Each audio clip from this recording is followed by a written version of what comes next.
प्रिय छात्र, education point BHG में आपका स्वागत है। इस वीडियो में हम लोग कक्षा 10 के निर्देशांक ज्यामिति चैप्टर का महत्वपूर्ण सूत्र के बारे में सीखेंगे। इस चैप्टर में कितना सूत्र प्रयोग होता है और कौन कौन से सूत्र है, उन सभी के बारे में हम लोग सीखेंगे। तो चलिए स्टार्ट करते हैं। पहला सूत्र देखते हैं।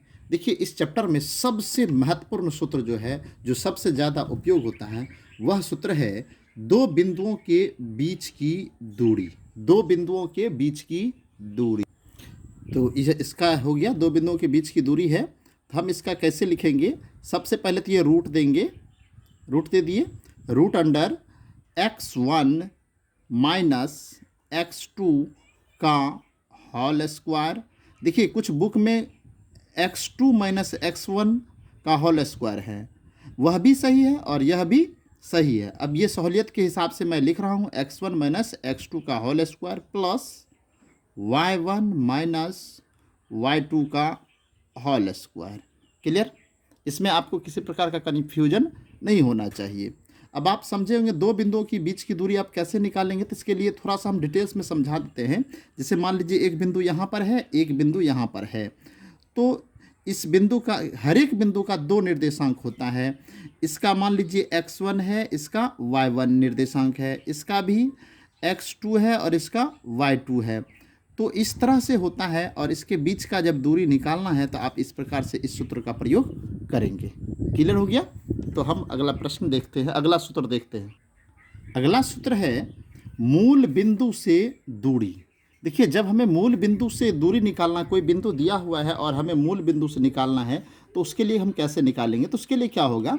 Root under x square plus y square, इस सूत्र का आप प्रयोग करेंगे। अब देखिए, मूल बिंदु के बारे में हम आगे समझाएंगे, मूल बिंदु किसे कहते हैं। तो अब तीसरा देखते हैं सूत्र। तीसरा क्या है? मूल बिंदु का निर्देशांक। देखिए, सबसे अधिक पूछे जाने वाले प्रश्न ऑब्जेक्टिव में पूछा जाता है मूल बिंदु का निर्देशांक। मूल बिंदु का निर्देशांक 0 0 होता है, ये आपको याद रखना है। क्लियर? एक बार थोड़ा सा हम समझाते हैं। मूल बिंदु देखिए, y अक्ष है और हम इधर ऐसे खींच दिए x अक्ष। तो यह जो बिंदु है, इस बिंदु को मूल बिंदु कहते हैं और मूल बिंदु का निर्देशांक 0 0 होता है। क्लियर? अगला सूत्र देख। अब है मध्य बिंदु का निर्देशांक। मध्य बिंदु, जैसे दो बिंदु दिया हुआ रहेगा, उसके मध्य यानी बीच का जो निर्देशांक है वो कैसे निकालेंगे? मध्य बिंदु का निर्देशांक का सूत्र होता है x1 प्लस x2 बाई 2।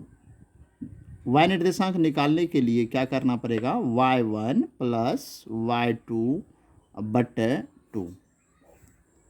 ये सूत्र हो गया। बहुत ही इंपॉर्टेंट है ऑब्जेक्टिव क्वेश्चन के लिए। ऑब्जेक्टिव क्वेश्चन में यह प्रश्न, एक प्रश्न तो यह रहेगा, एक प्रश्न ये वाला रहेगा। कुल मिला के इस चैप्टर से 10 प्रश्न ऑब्जेक्टिव में पूछा जाएगा। इसलिए बहुत ही इंपॉर्टेंट यह वीडियो है, पूरा आप देखिए। और आगे हम ग्राफ खींच कर समझाएंगे कि चारों प्रथम पाद, द्वितीय पाद, तृतीय पाद, सभी के बारे में हम समझाएंगे। भुज किसे कहते हैं, कोटि किसे कहते हैं, वो भी समझाएंगे। इसलिए पूरा वीडियो को अंत तक आप देखें। अगला सूत्र है त्रिभुज के केंद्रक का निर्देशांक। अब है त्रिभुज के केंद्रक के निर्देशांक। जैसे मान लीजिए यह त्रिभुज है और ये त्रिभुज में 3 शीर्ष है, ये शीर्ष दिया हुआ, यह भी दिया हुआ, यह भी दिया हुआ। तो इसका निर्देशांक निकालना है केंद्रक का। तो कैसे निकालेंगे? तो इसके लिए आप इस सूत्र का प्रयोग करेंगे x1 plus x2 plus x3 by 3। Clear? ये x निर्देशांक के लिए हो गया, y1 plus y2 plus y3 bye 3, ये y निर्देशांक के लिए हो गया। तो इस तरह से आप इसको निकाल सकते हैं, त्रिभुज का केंद्रक। यदि त्रिभुज का तीनों शीर्ष दिया हुआ है तो केंद्रक आप इस सूत्र की सहायता से निकाल सकते हैं। अगला सूत्र देखते हैं। अब है विभाजन सूत्र।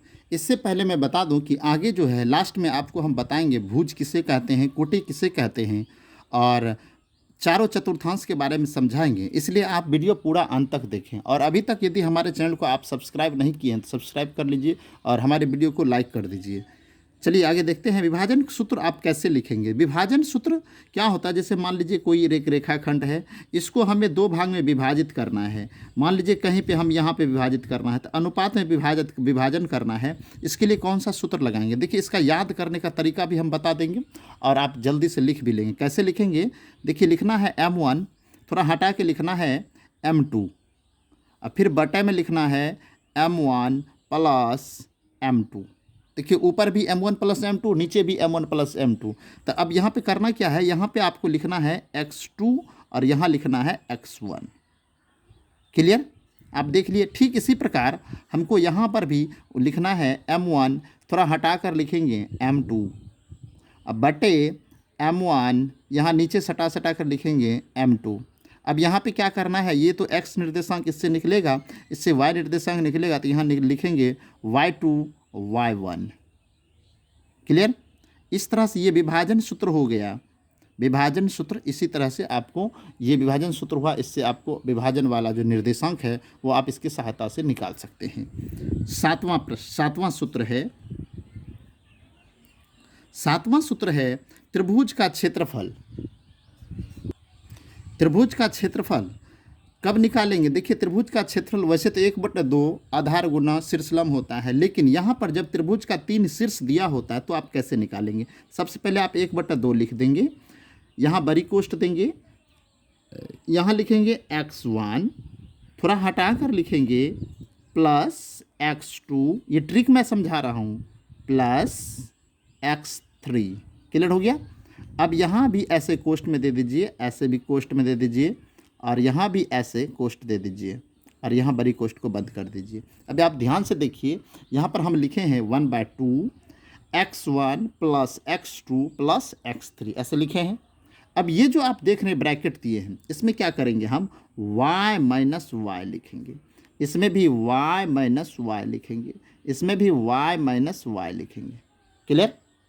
अब आप कहेंगे अब क्या करेंगे, तो आपको क्या करना है, एक पिन नंबर याद रखना है, क्या 23, जैसे पिन कोड होता है 3112, ये आपको याद रखना पड़ेगा। इससे क्या होगा, आपको इस सूत्र बनाने में सहूलियत होगा।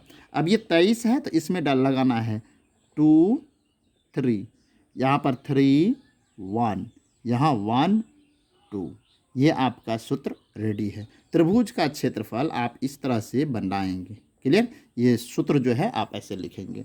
एक दो बार प्रैक्टिस करेंगे, हमें लगता है कि आपको ये याद हो जाएगा। ये आप याद रखेंगे 23 31 12, पिन कोड में भी 6 अंक होता है, इसमें भी 6 अक्षर है, 6 डिजिट है। क्लियर हो गया।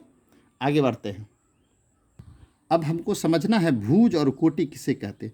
मान लीजिए कोई बिंदु ए है और इसका निर्देशांक है 5 और 7। देखिए निर्देशांक को नियामक भी कहते हैं, ये x निर्देशांक है और इसको y निर्देशांक कहते हैं, या इसको x नियामक भी कह सकते हैं, x इसको y नियामक भी कह सकते हैं। तो यह हो गया x निर्देशांक, और x निर्देशांक को ही भुज कहते हैं, y निर्देशांक को कोटि कहते हैं। क्लियर। देखिए इस प्रकार मैं लिख दिया हूँ, ये कोई एक बिंदु है जिसका निर्देशांक 5 7 है, तो पहला संख्या जो 5 है इसको x निर्देशांक कहते हैं, जिसे भुज भी कहते हैं। क्लियर। और ये दूसरा संख्या है 7, जिसे y निर्देशांक कहते हैं, उसे ही कोटि कहेंगे। यह भुज हो गया और यह कोटि हो गया। अब इसमें कन्फ्यूजन आपको नहीं होना चाहिए, इसलिए कभी कभी बच्चे को ये लगता है कि यह कोटि होगा और यह भुज होगा। तो इसके लिए हम एक ट्रिक बताता हूँ, मैं बता रहा हूँ कि आप ये याद रखेंगे, भक भाव का भक, भक याद रखेंगे तो पहले भुज होगा, उसके बाद कोटि होगा, भुज कोटि, भुज कोटि। क्लियर हो गया। तो इस तरह से आप इसको समझ लेंगे तो आपको प्रश्न सॉल्व करने में सहूलियत होगा। आगे हम आपको ग्राफ खींचने के लिए, ग्राफ में प्रथम पाद, द्वितीय पाद, पाद के बारे में मैं समझाता हूँ। अगला प्रश्न, अगला नंबर है। अब देखिए मैं 2 लाइन खींच दिया हूँ, इसको कहते हैं एक्स अक्ष और इसको कहते हैं y अक्ष। क्लियर हो गया। अब आप देखिए x अक्ष और y अक्ष इस बिंदु पर एक दूसरे को काटा है, इस बिंदु को मूल बिंदु कहते हैं। क्लियर। इसको क्या बोलते हैं, मूल बिंदु। x अक्ष का भी यह बिंदु है और y अक्ष का भी यह बिंदु है, तो यह मूल बिंदु है। मूल बिंदु का निर्देशांक 0 0 होता है। अब यहाँ से कुछ हटाकर ऐसे निशान दे देंगे, इस प्रकार से सभी में निशान देंगे, और मूल बिंदु से दाईं ओर प्लस में जाएगा 1 2 3 इस प्रकार से, और इधर मूल बिंदु से बाईं ओर माइनस में जाएगा -1 -2 इस प्रकार से जाएगा। और मूल बिंदु से ऊपर यदि जाएंगे तो ऊपर आपको प्लस में होगा, ऊपर क्या होगा प्लस में होगा, और नीचे माइनस में होगा -1 -2 इस प्रकार से होगा। क्लियर हो गया। अब देखिए ये 4 भाग में बट चुका है, 4 भाग में बट चुका है। यह जो भाग है इसको कहते हैं प्रथम चतुर्थांश या प्रथम पाद कहेंगे। इसको क्या बोलेंगे? प्रथम पाद। इसी तरह से इसको द्वितीय पाद, इसको तृतीय पाद और इसको चतुर्थ पाद। क्लियर हो गया। अब इसका चिन्ह क्या होगा तो वो सब मैं पहले लिख देता हूँ। देखिए मैं लिख दिया हूँ प्रथम पाद, पाद के स्थान पर चतुर्थांश भी आप लिख सकते हैं। क्लियर। और अब देखिए सब लिख दिए हैं, 4 टुकड़ा में बटा है, तो प्रथम पाद ये हुआ और यह दूसरा पाद हुआ, ये ध्यान रखना है। तो प्रथम पाद का चिन्ह होता है प्लस प्लस, ठीक है। दूसरा पाद का माइनस प्लस, यह आपको याद रखना पड़ेगा। तीसरा का चिन्ह होता है माइनस माइनस, चौथा का चिन्ह होता है प्लस माइनस। ये आपको ध्यान रखना पड़ेगा और प्रैक्टिस करना पड़ेगा, तभी आपसे ये सवाल सॉल्व होगा। यदि आप यह सीख जाते हैं तो आपको समझ लीजिए कि आपको सब क्वेश्चन सॉल्व करने में कोई ज़्यादा समय नहीं लगेगा। इस वीडियो में इतना ही, और वीडियो कैसा लगा हमें कमेंट में ज़रूर बताइएगा। वीडियो देखने के लिए धन्यवाद।